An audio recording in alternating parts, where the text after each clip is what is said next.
This video introduces the concept of expected utility. Merriam-Webster says utility means fitness for some purpose or worth to some end. Economists and others have long used this notion to measure the value and use of some commodity. Here, we say utility measures the benefits from consuming a good or service.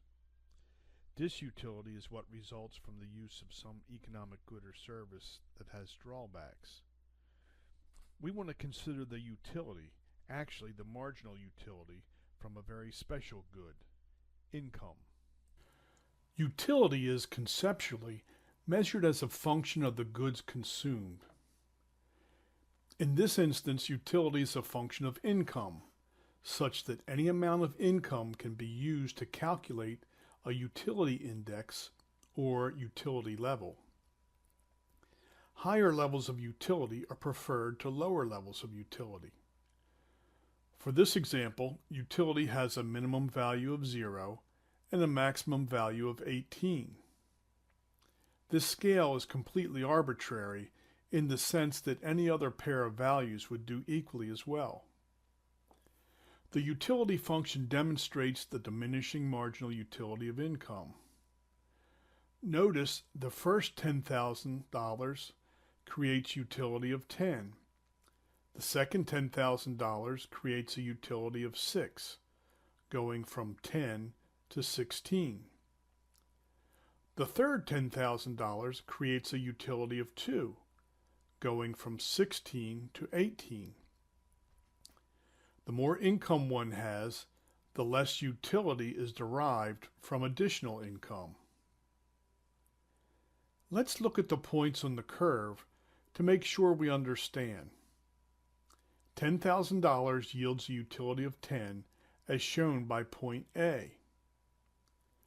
Another $5,000 changes utility by 3.5 from 10 to 13.5. Thus, we say the marginal utility of this $5,000 is 3.5.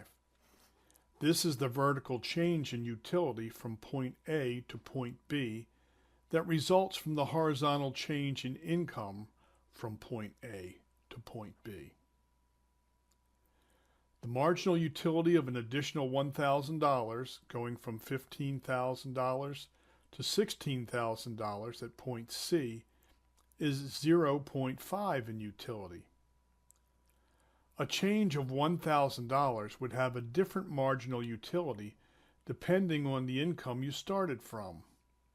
Points D and E show the utility associated with $20,000 and $30,000 respectively. Because of diminishing marginal utility, a $10,000 loss reduces utility more than a $10,000 gain increases it. Imagine you start at point D. Your utility level is 16. An additional $10,000 increases your utility by 2. A loss of $10,000 decreases your utility by 6.